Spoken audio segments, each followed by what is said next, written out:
السلام علیکم۔ آج کی کہانی سلاخوں کے پار۔ سلاخوں کے پار بھاری دروازہ زور سے بند ہوا۔ عارف نے گہری سانس بھر لی۔ لمحے پتھر جیسے ٹھہر گئے۔ سخت دیواریں قصے سنا رہی تھی۔ ہر قیدی الگ اٹھائے ہوئے تھا۔ ہر دل اپنی جنگ لڑ رہا تھا۔ عارف خود کو بے قصور کہتا مگر کوئی سننے والا نہ تھا۔ گھر میں والدین سزا کرتی رہی۔ چھوٹا بھائی دعا مانگتا رہا۔ بزرگ والد کمزور پڑ چکے تھے۔ خط ہی رشتہ باقی رہا۔ عارف ہر لفظ سنبھال کر پڑھتا، حوصلہ کبھی ٹوٹنے نہ دیتا۔ ایک عمر رسیدہ قیدی ملا۔ اس نے اپنا نام حماد بتایا۔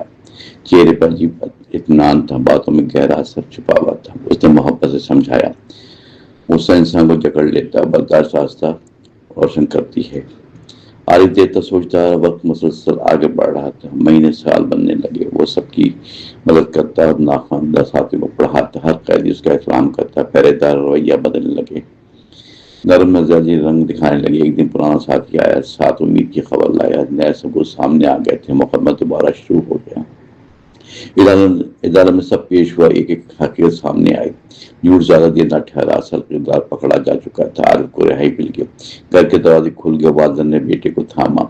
والد کے چہرے پر سکون تھا۔ بھائی خوشی سے جھوم رہا تھا۔ عارف نے پیچھے مڑ کر دیکھا، سلاخ خاموش کھڑی تھی۔ حماد کہیں نہیں دکھائی دے رہا تھا، صرف اس کی بات باقی تھی۔ انسان عمل سے پہچان جاتا ہے۔ مشکل منزل نہیں رکتی، نیکی سفر آسان بناتی ہے۔ برداشت سب سے بڑی طاقت ہے۔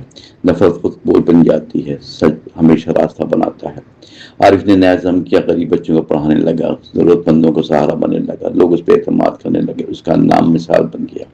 ہر شان نوجوان جمع ہو جاتے تو وہ اپنی کہانی سناتا۔ کامیابی صبر سے ملتی ہے، عزت کردار سے ملتے، جھوٹ دیر تک نہیں چلتا، حق آخر سامنے آتا۔ ایک بچہ سوال پوچھ بیٹھا، اتنی طاقت کہاں سے ملی؟ عارف مسکرا کے بولا، حوصلہ کبھی فروخت نہیں ہوتا، نیکی کبھی ضائع نہیں جاتی، سخت راستے سے انسان سنوار دیتے ہیں۔ ہر آزمائش سبق چھوڑ دیتی ہے، ہر ٹیکنیک نئی سوچ دیتی ہے، زندگی دوسرا موقع دیتی ہے، بس ارادہ مضبوط ہونا چاہیے۔ بچے خاموشی سنتے رہے۔ دل میں نئی روشنی جاگی، گاؤں کی سوچ بدلنے لگی، لوگ ایک دوسرے کو سنبھالنے لگے، رنجشیں کم ہونے لگے، اعتماد پھر جنم لینے لگا۔ عارف روز خدمت کرتا رہا، کسی بدلے کی خواہش نہ، اس کی خوشی دوستوں میں تھی۔ والدہ دعا کرتی تھی، والد فخر سے دیکھتے رہے، بھائی محنت سے آگے بڑھا۔ ایک مشکل سفر آخر کر کئی زندگی کی امید بنا۔